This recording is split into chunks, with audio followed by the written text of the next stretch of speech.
Today we are going to study two things related to the subject of economics. First of all, we will study how the study of economics is divided into different branches. For example, when we are analyzing the individual behavior of consumer and producer, how it is dealt in economics, and when we talk about the national economic variables, how are they studied, and when we talk about the quality of life of people in a country, there can be the other branch of economics. So we have decided what is economics. It is a social science basically. It deals with the study how the maximum of unlimited human wants can be fulfilled within the given resources which are finite in nature. Keep it in mind, none of the subject can be defined within 2 or 3 lines. There cannot be any precise definition of economics. In the era of Adam Smith, who was considered to be the father of the subject, he was saying economics is a study of wealth. What it is? Study of wealth. How wealth is produced, how wealth is consumed, how wealth is saved, and how it is distributed in the society. Okay? So, according to his teachings, he wrote the book Wealth of the Nations at the end of 18th century. So he said economics is only the study of wealth. How can we produce wealth, consume wealth, and save wealth, and how it is distributed in the society. Later on, different economists they try to define the subject in their own way. But all the things which are covered in this subject cannot be defined within 3 or 4 lines, you can say. So economics, what we said, that is about the human behavior in terms of consumer and producer, and at the larger scale we say it is also the study of national economy and international economies. Okay, so in one way we have economics in microeconomics. What is microeconomics? Micro means what? That is small. Like you might have seen microscope in the science laboratory. Why do we say it is microscope? Because we can see those tiny things which could not be seen by naked eye.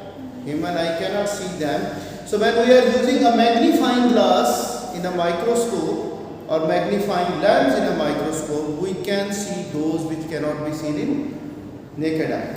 So that is the meaning of microscope, but in case of microeconomics we say micro means small and economics is the study of economic behavior of individuals. So in microeconomics we analyze the individual behavior of consumer and producer. What is? It deals with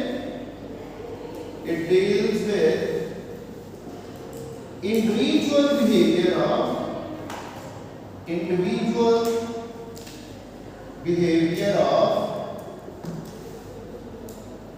consumer and producer.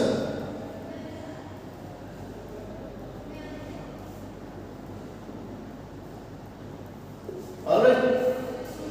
In your A2, you will be studying how consumer is maximizing the satisfaction within given income and the prices of the two goods, and what is the producer behavior, how producer is able to maximize the profit in different market structures. Okay, so this is the individual study. If I talk about the individual study of this student, individual study of this student, so this is we are talking about the micro study. Clear? Now come towards the other study of economics, that is macroeconomics. Macro means what? Macro means large. This is the study of economy as a whole. At a national level, we are studying the economics that is called macroeconomics. For example, if I talk about income of Anush, so that is micro study. I am talking about income of one individual of this class. And if I talk about the income of whole nation, that is called national income. If this is the whole nation, your collective income will be called national income. So in macroeconomics, the scale of study is at national level, not at individual level.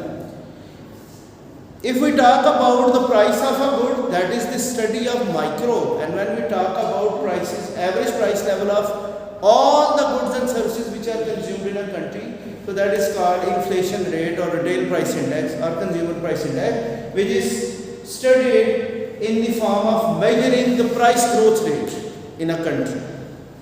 Okay, or other economic variables at national level are unemployment, balance of payment, and exchange rate. So these are the economic variables which are the area of study of macroeconomics. When we study economics at aggregate level or at national level, so that is called the macroeconomics study. Follow? Anything which you do not understand? Okay.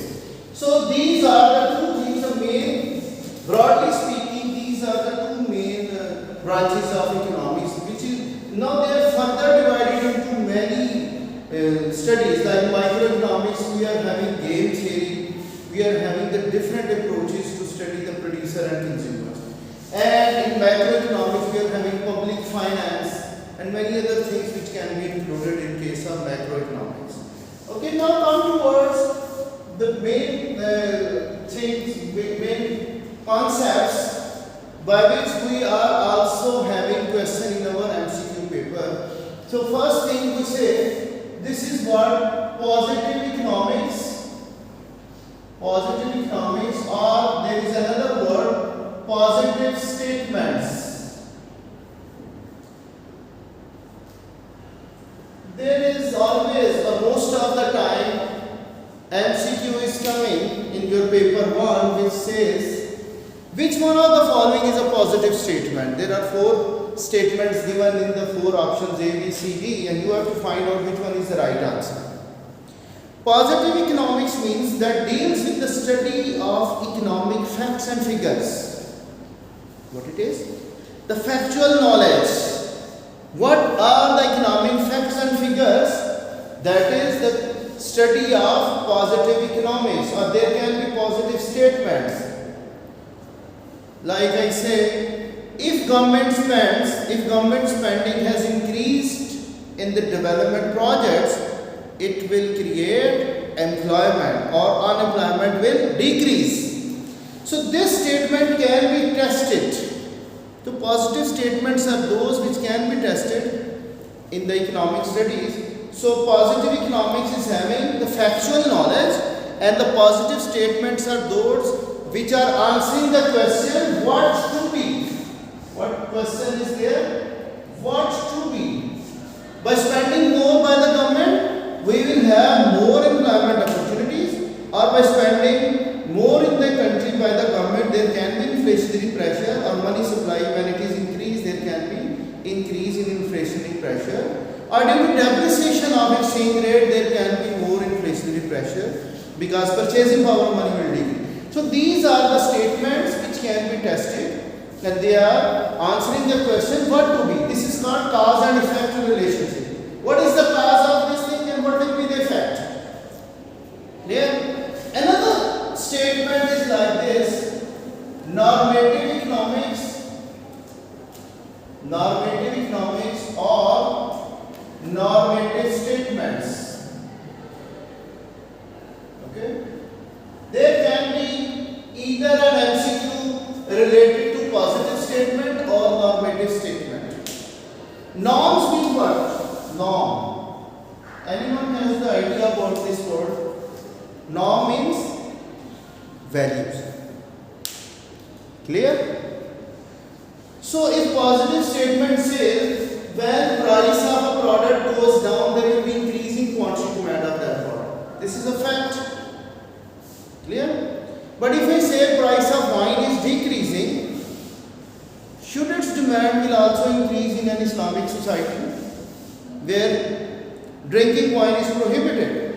It is against our norms and values.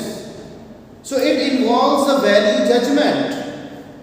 Normative economics involves value judgment. We recognize an action, a good one, when society is having an opinion that this is a good activity. For example, can we justify stealing and robbery as a valuable economic activity? Both are increasing the welfare, or not the welfare of society, but the individual well-being. If there is one thief who is going to steal something, so he is going to maximize his individual welfare. Can we recognize this stealing or robbery as a value judgment that this is a good activity? Because society says it is a bad thing. This is a wrong activity which is involved, a person is being involved. Alright, so we have the opinion of society to which action society is recommending it, that this is a good one or bad one. Like in case of wine, our religion is saying it is a bad thing, avoid it, it is prohibited in our religious studies. So now when it involves what should be, it answers the question what ought to be. Positive economics said, what is the economic fact, we write this thing, we can test it. But normative economics says, if it is according to the norms and values of society, then it is recommended. It should be there. For example, you are getting education, so if you stop at society and say continue it, why are you stopping after O levels? Continue till graduation, master degree, or even for doctorate degree. Clear? So because society is saying this education or health care is good for the individuals of your age, then you have to continue it. So this is what they are playing the role of value judgment. Even though the society members are not paying your educational expenses, but still they are involving their advice in the case of your education. So normative economics deals with value judgment, and it answers the question what must be there rather than what is the factual knowledge, which is according to the social values of a society, which increases the social benefit of the society more than its social cost. That is, the normative economics is dealing with that.